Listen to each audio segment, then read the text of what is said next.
The PlayStation Portal is out, and this is why I don't need it. In my hands, I got the Logitech G Cloud, which came out earlier this year. And the G Cloud has some pretty significant advantages over the PlayStation Portal. We have a 7-inch 1080p screen, Wi-Fi, Bluetooth built in, full array of buttons. As well on the back we have nice sculpted handles with a texturized grip pattern. We have pressure sensitive analog triggers, as well as nice clicky R1 and L1 buttons, a micro SD slot for expansion, as well as built-in storage. We have our volume rockers here, and we also have a power slider to sleep and wake the device. The G Cloud also features HDMI out through USB-C, a headphone jack, and stereo speakers that are facing downwards.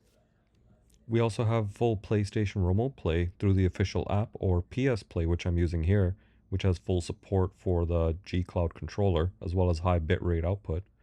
Unlike the Portal, we also have support for Xbox. Here I'm using XBX Play to connect to Xbox One or Xbox Series consoles.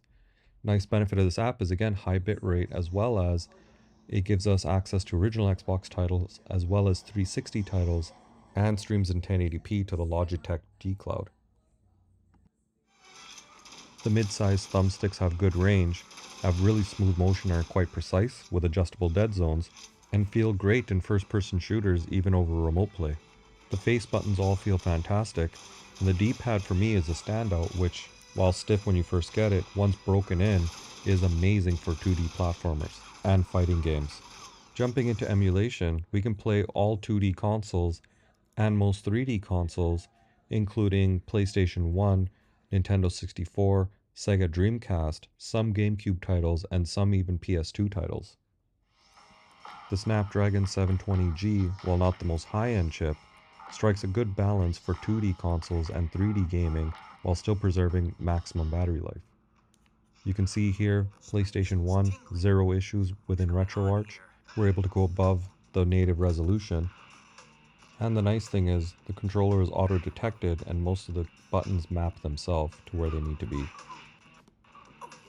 While streaming or in local play through emulation, battery life has been amazing. Oftentimes I'll leave this thing for days in standby, come back and it's still got enough juice to just pick up and play, without any battery anxiety. Definitely it's one of the strongest points of this type of chip and this configuration. For reference, I was able to complete the main storyline in Spider-Man 2 entirely in remote play within a couple of charges. Latency has been very good. I've been able to routinely hit QuickTime events and parries without any issues while streaming. Sound quality is also fantastic on the handheld. We're going to do a quick sound test right now compared to an iPhone 15 Pro Max.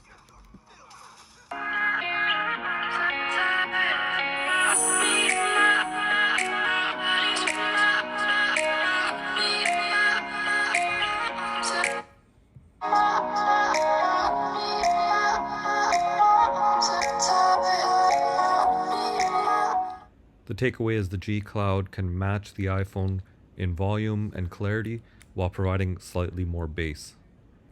Being an Android device, we also have access to the full Google Play suite, so all the Android games there. And unlike the Portal, we have a full web browser, so if we are in public Wi-Fi that requires us to accept terms, we can actually accept them and get online. The Portal's missing this, which means public Wi-Fi, you can't get connected. Having the full Play Store means you also get all your media streaming apps such as Netflix, Disney+, Hulu, and pretty much anything else you can think of. Speaking of the screen, this is an IPS LCD, and let's see how it stacks up to its main rival, the OLED Nintendo Switch. Compared to Nintendo's 720p, G Cloud is rocking 1080p for much higher resolution. As well, it's a pretty close match for colors and brightness to the OLED. You can see here reds are vibrant and beautiful, and though blacks aren't as deep as the OLED, they're really well presented. On access, no complaints at all. I can play these back to back and not be wanting for more. Logitech picked a fantastic panel for their handheld and I have no complaints.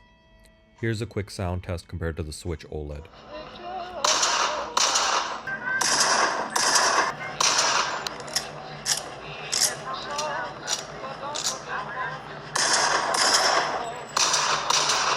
The Logitech is louder with richer sound, but they're pretty close. Let's take a look at visuals now. Here we have slowed down game streaming on the bottom versus local play. You can see we're getting a lot more frames per second coming in on the stream versus the upper choppy slideshow.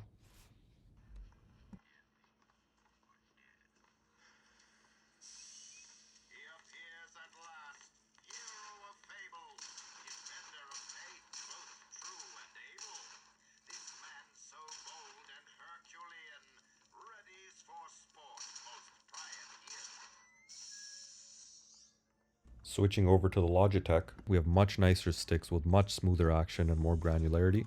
And you can see I have very little problem keeping my target painted and hitting those shots right where I need them.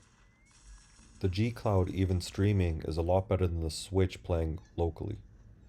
And I prefer the grips on the G Cloud as they jut out of the bottom and give you something nice and meaty to wrap your hands around. It makes for a very comfortable experience for extended rounds of play.